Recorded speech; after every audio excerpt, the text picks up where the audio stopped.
Welcome home to St. Anne's.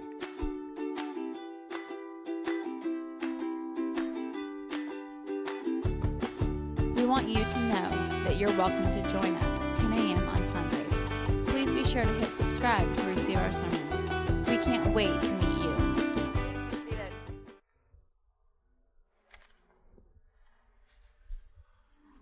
Well, as you already noted, we've got a theme going. I like to think of myself as somewhat of an evangelical because we're having a sermon series. Except I don't like sermon series, so we're not going to do a sermon series. Don't worry, we did bread last week. We'll come back to bread again. But many of you who know me know that I generally like to preach on the gospel. But we're going to shake it up today. We're doing something different. We're going to preach from Paul. I know, right? Paul. Now, if you know me very well at all, you know that Paul and I are not the best of friends.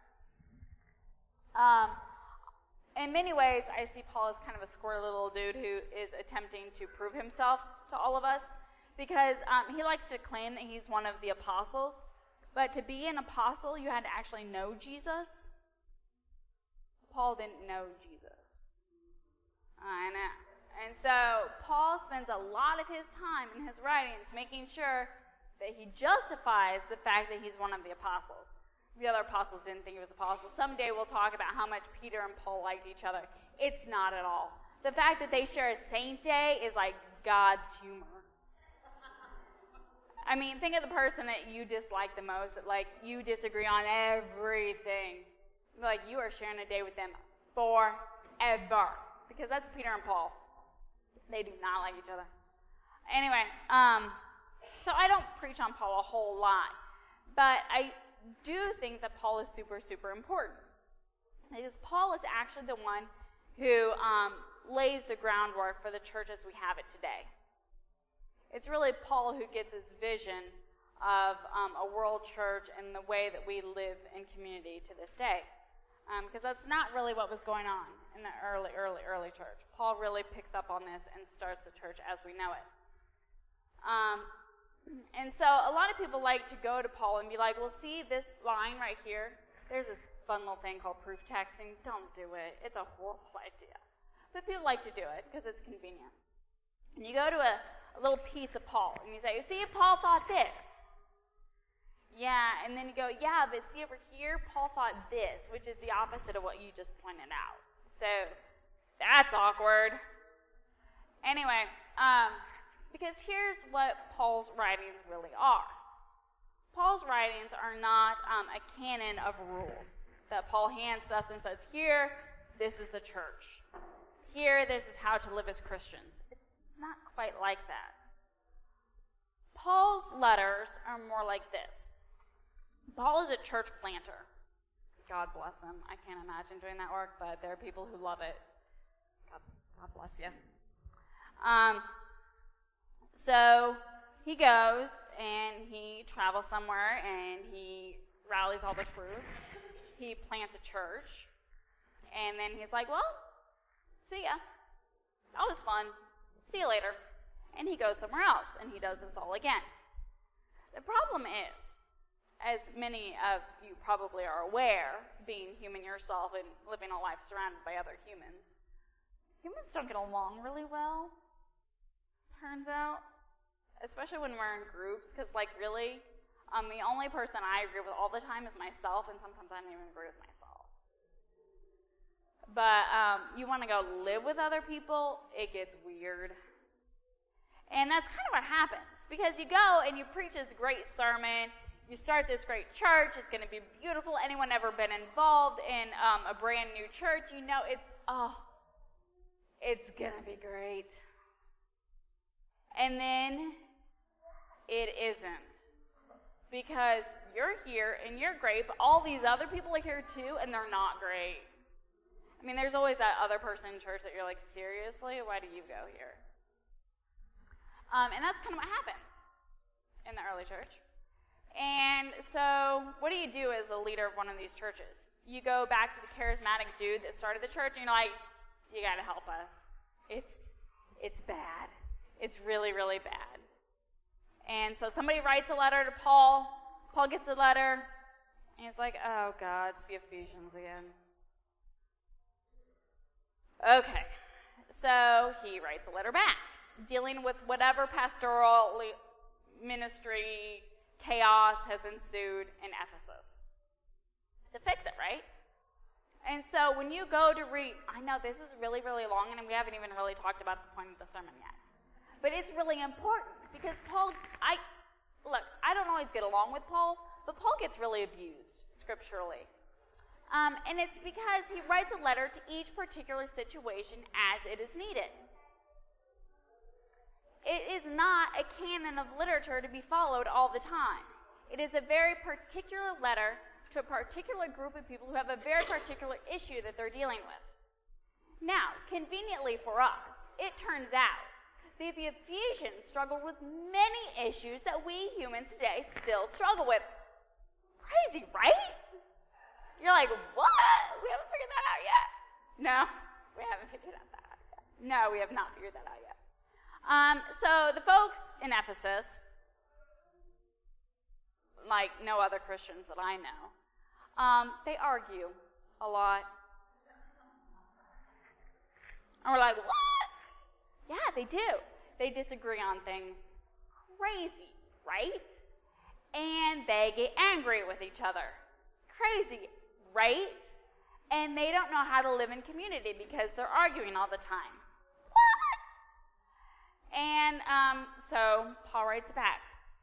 And here's the reason I think it's super, super important. Because some of y'all are about to go back to school, which means you're going to be going into a community with people you don't like. I mean, they're going to be some really fun people. Like, all your friends are going to be there, and that's going to be great. But you might have a teacher who's a real you-know-what, and you're going to have kids in your class who are like real you-know-what, and you're like, oh, man, do we really have to do this? And then you're going to go to the counselor and deal with you-know-what. Yeah. And so that's how this kind of goes. And I think it's really important because in our culture, we are terrible with dealing with anger. In fact, frankly, we're terrible with dealing with any what we call negative emotions, but we're awful with anger. We do one of two things. We go to one extreme or the other. One, we act like anger is a bad thing and we don't feel that. Oh no, we're all friends here. You can be friends and still disagree and get really angry. Anyone ever been angry with a friend or a loved one? What? I mean, maybe it's just me. So, put your hand down. I am wonderful to live with. Nobody asked you. I am a pleasure always. Anyway, why are you laughing? Anyway, so we do one of two things. We deny it. We cover it up, we cover it up, we cover it up. We deny it.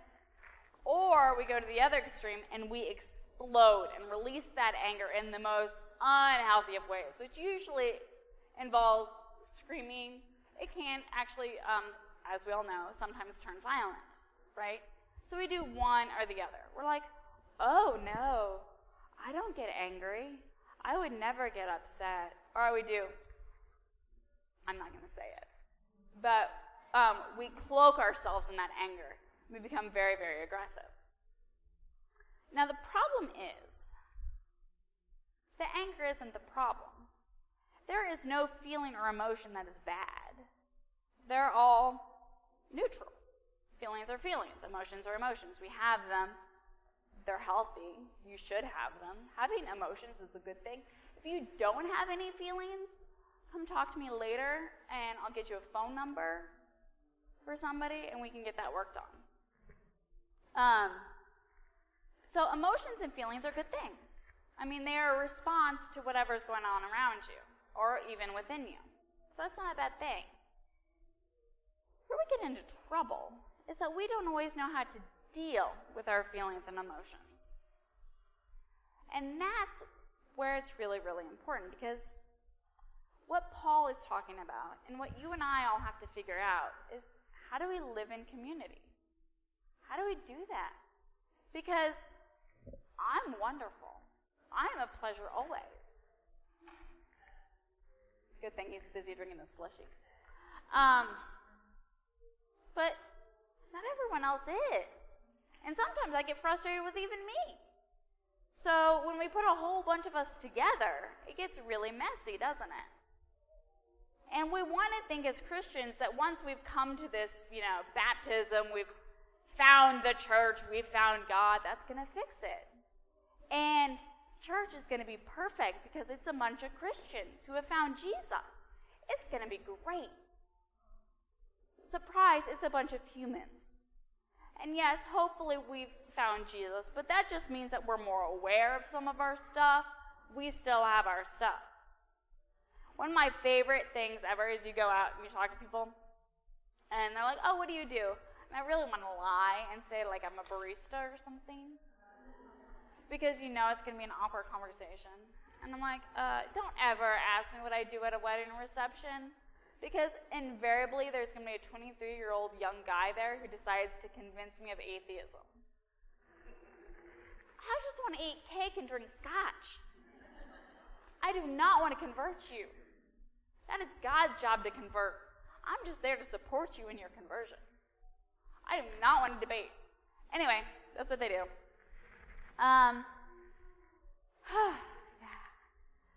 So somebody invariably comes to me and they say, what do you do? And I say, well, I'm a priest. A shirt that says it. This is what a priest looks like. Yeah, that's right. And then they're like, well, I don't go to church. And I was like, oh, that's nice. I wasn't going to ask you to come because I'm not here to convert you. But they have to justify why they don't go to church. I'm like, I don't care why you don't go to church. I mean, I am sure you have your reasons. They're probably that the New York Times is this thick, or you have to get up early all week. You don't want to get up early on Sunday, too. Me either. But here we are. It's 10 o'clock, people. It's not that early.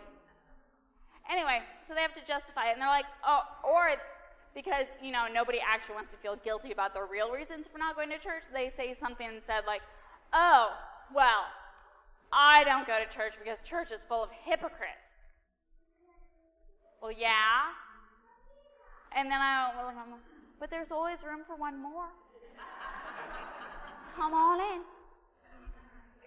So I'm not really sure where we get this idea that somehow church is full of perfect humans, because it isn't. It's not even run by perfect humans. I mean, hello, you live with me all the time. But we have this sense that with salvation comes perfection. And then we're not going to argue ever, and we're not going to disagree ever. That's not the way that life works, because we're humans and we disagree on things, and we need to disagree on things. If you agreed with me all the time, God bless you, we would be a mess. I mean, I don't even know. This place would be crazy. So we have to disagree. We have to learn how to live in community among disagreement. And the gift of the church is that we're a lab for it. The church does, in a microcosm, what the world really needs to be doing out there. And it means that we wrestle with how to live together in community, how to live with people who are different than us, how to live with people that don't agree with us all the time, how to do that in a God way. And you know what that means? It means that sometimes there's anger, and there's frustration, and there's joy, and there's excitement, and there's every single emotion that we possibly could have. But you and I get to try it out in a microcosm where it's safe. Where, yeah, we're angry sometimes. And yeah, our feelings are hurt sometimes. And yeah, we're really excited about stuff sometimes. I mean, I'm always excited about everything. Hello, life's exciting. Either that or I drink really strong coffee. Don't get technical. I didn't today, though. That's impressive, no? Yes. Nod yes. Meg, it is impressive that you are functioning. And that is the beauty of what church is, folks. The beauty of church is that it's messy. The beauty of church is that it's everything that's out there. But it's here. And we get to test out all those things that we know we should be living like this, but it's really, really hard to live like this. And sometimes it's really, really frustrating to live like this. But we do it anyway, because that's a community. That's what family is. And we hope that when we figure those things out here, when we test them out here, then we're better prepared to go live them out there. This isn't the world, but it is a cross-section of it. Anyone in here ever disagree with anyone in this room? And you're like, you every Sunday. That counts. Anyone ever been angry at St. Anne's? Yes. Anyone ever been super, super excited about stuff that's going on at St. Anne's? Yes. We are all of those things all the time because we're humans living together in a community. And that's what Paul is trying to say. He's trying to say, you know what? You're going to get angry sometimes. It's okay. It's okay to get angry. You've got to learn how to deal with that, though. Talk to someone. I say this in marriage counseling all the time. You're going to disagree about stuff.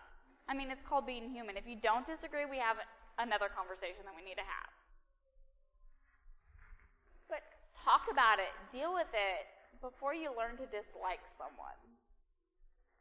And that's what I think is really, really important for us to hear in our culture today. Disagree before you learn to dislike. Because what we end up doing in our good, friendly Midwestern way, because we're Midwesterners, we're nice. We're Midwestern nice. You ever heard of Midwestern nice? It is so true. I'm from Iowa. We got it, to the nth degree. We just cover it up. You like my dress? Oh, I love your dress. Oh, your haircut? Yeah, it looks great. It looks awful. Have you ever heard of the Midwestern special? It looks awful. Don't get it. You know it. You know it. And someone's like, oh, I just love your hair like that. No, you don't. So what we do is we hide. We don't want to argue. We don't want to disagree because that would be impolite and rude. And so what we end up doing is that person just gets more and more annoying. They keep telling you those jokes that you really disagree with, but you don't want to say, I really, truly disagree with you. And so then we just learn, you know what? I don't even want to be around that person anymore. And then slowly, we learn to dislike them. What I'm going to tell you right now, and this is why marriages fall apart, what I'm going to tell you right now, and this is so, so important, it is almost impossible. It is very, very difficult to learn to like somebody after you've learned to hate them. It's incredibly difficult. And that's why sometimes by the time we realize that a marriage is rocky, by the time we realize that a relationship is rocky, by the time that person that we used to like, we don't like anymore, by the time we get there, you can't go back. Because you've got all this stuff in there. You've been angry for so long that it has turned into bitterness and resentment and malice and slander. It has turned into all those things. So the anger is not the issue. You can be angry about socks on your floor. You can be angry about politics. But you don't need to feel malice. You don't need to feel bitterness. You don't need to feel rage. You don't need to feel slanderous. Those things are chosen because we've let it go for so, so long. So that is the important thing that I want us to hear today. We choose to dislike. And we choose to dislike usually out of laziness, of not wanting to confront. And that is what Paul is saying. That's what I think is so, so important for you and I to hear, is that we choose to hate. We don't choose to be angry. We don't choose to disagree. That's natural. That's part of life, and that's healthy. But hating isn't. And what I want us to hear today is that we choose those things, that we can choose to let those things go, that we can choose to have those confrontations when it's just a disagreement. So that's what I say to you today. Because, kids, we're about to go back in. We're about to go into the war zone. And you're going to have kids in your class. You're going to have friends that you don't like. And you don't have to like them. But you do choose to hate. And that is something that we have the control to handle. And that is what I ask us today.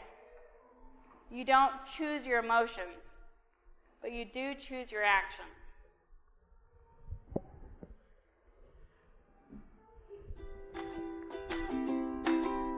We want you to know that you're welcome to join us at 10 a.m. on Sundays. Please be sure to hit subscribe to receive our sermons. Let's stand together. We can't wait to meet you.